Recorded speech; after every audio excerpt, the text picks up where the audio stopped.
שלום לכולם וברוכים הבאים לסרטון נוסף של Piece of Hebrew. והיום אנחנו הולכים לדבר על סדרות ישראליות שאני ממליץ עליהן, סדרות ישראליות שאני אוהב.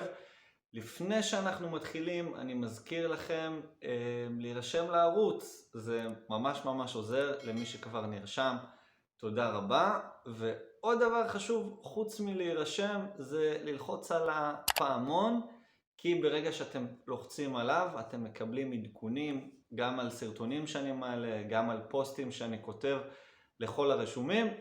אז מי שעדיין לא נרשם, לעצור רגע את הסרטון, להירשם וללחוץ על הפעמון. יאללה, בוא נתחיל. הסדרה הראשונה שאני רוצה להמליץ עליה נקראת איש חשוב מאוד. כבר עשיתי וידאו אחד שאני מנתח סצנה מאיש חשוב מאוד, אז אם עדיין לא ראיתם אני ממליץ לראות. איש חשוב מאוד זה סדרה על שחקן ישראלי בשם יהודה לוי, שבסדרה הוא משחק את עצמו. העלילה מתארת יום אחד שבו יהודה פוגש מלצרית בשם רונה, והמפגש הזה משפיע מאוד על החיים שלו ולוקח אותו לכיוונים שהוא לא ציפה. אני ממש אהבתי את הסדרה הזאת, אני מקווה שגם אתם תתחברו אליה. יש לסדרה גם עונה שנייה שרובה מתרחשת בארצות הברית, ולכן רוב הסיפור באנגלית, אבל העונה הראשונה כולה בעברית. אני ממליץ לכם על הסדרה הזאת. הסדרה הבאה שאני רוצה להמליץ עליה נקראת היהודים באים. זו בעצם קומדיה שמורכבת מהמון מערכונים שקשורים לתרבות היהודית, לתרבות הישראלית, על תנ"ך, על פוליטיקה, על היסטוריה, על תרבות. לוקחים כל מיני מקרים וכל מיני סיפורים ובעצם מציגים אותם בפן הקומי שלהם. מה שאני אוהב בתוכנית הזאת שאין שם פרות קדושות. הם שוחטים כל פרה קדושה שהם פוגשים. לשחוט פרה קדושה זה ביטוי שמושאל אלינו מאנגלית, והכוונה שאנחנו לוקחים משהו שהוא טאבו, משהו שהוא אסור לדבר עליו, ואנחנו מדברים עליו באופן חופשי ואפילו צוחקים עליו. כשהם עשו מערכון על אלוהים, אז הרבה אנשים דתיים בישראל התעצבנו, ואפילו חברי כנסת, אבל לדעתי אין דבר כזה פרה קדושה. אני חושב שהומור זה דבר מאוד בריא ורצוי, וכדאי לצחוק על הרבה דברים, גם על אלו שנחשבים כפרות קדושות. התוכנית הבאה שאני רוצה להמליץ עליה נקראת קופה ראשית. קופה ראשית זאת קומדיית מצבים שכל העלילה מתרחשת בסניף של סופרמרקט ישראלי. זה מעין מוקומנטרי כמו המשרד, לדוגמה האמריקאי או הבריטי, למי שראה, בריטי זה המקור כמובן של המשרד. כל מיני סיטואציות יומיומיות שהכותבים מצליחים להוציא בכישרון מאוד גדול, סיטואציות מצחיקות והרבה דמויות. לסדרה הזאת יש כבר קהל צופים מאוד נאמן, שמבחינתם קופה ראשית הפכה להיות מעין סדרת קלט.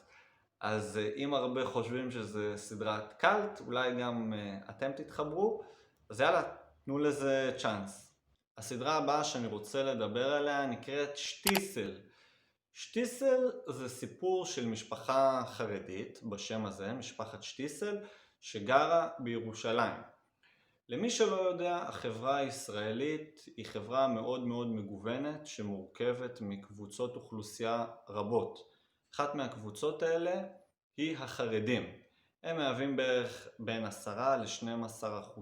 מהאוכלוסייה הישראלית, אבל הרבה פעמים הם חברה מאוד סגורה שהתרבות החילונית לא כל כך מכירה, ובסדרה הזאת שטיסל הצופים אמנם דרך סדרה, אבל מקבלים הזדמנות להכיר קצת יותר לעומק את אורח החיים החרדי, שלא כל כך גלוי וידוע לחילונים שחיים בישראל, ובטח למי שלא חי בישראל. הסדרה הזאת זכתה להמון שבחים, אנשים שרואים את זה מאוד אוהבים את המשחק שם, ואני בטוח שאם אתם אוהבים דרמות וסיפורים אנושיים, גם אתם יכולים להתחבר לסדרה הזאת שטיסל. הסדרה האחרונה שאני רוצה להמליץ לכם עליה נקראת השוטר הטוב, אותה תוכלו למצוא לצפייה בנטפליקס ברוב המדינות, אני לא בטוח אם בכל מדינה תוכלו למצוא את זה. מסופר על דני, שוטר לא צעיר, שמגלה שהארוסה שלו בוגדת בו, ובגלל זה הוא צריך בגיל לא צעיר לחזור לגור עם ההורים, סיטואציה לא פשוטה לאף אחד, ובסדרה מוצאים את כל הצדדים הקומיים שיש לסיטואציה הזאת, שאדם חוזר לגור עם ההורים בגיל מבוגר. משחק שם אחד השחקנים האהובים עליי, המצחיקים בישראל, שנקרא יובל סמו. הוא משחק גם באחת התוכניות הכי פופולריות בארץ שנקראת ארץ נהדרת, כמו Saturday Night Live ישראלי. שחקן מאוד מאוד מצחיק עם הרבה דמויות, שפה הוא משחק בתפקיד הראשי בסדרה. גם סדרה מאוד אהובה בישראל שזכתה להרבה שבחים. אם אתם אוהבים קומדיות, אני מניח שתוכלו להתחבר לסדרה הזאת. זה היה הסרטון שלנו להיום על סדרות ישראליות. אני מקווה שאהבתם את הסרטון. אם אהבתם, אתם מוזמנים ללחוץ על הלייק ולשתף חברים נוספים. וזהו, נתראה בסרטון הבא. יאללה ביי.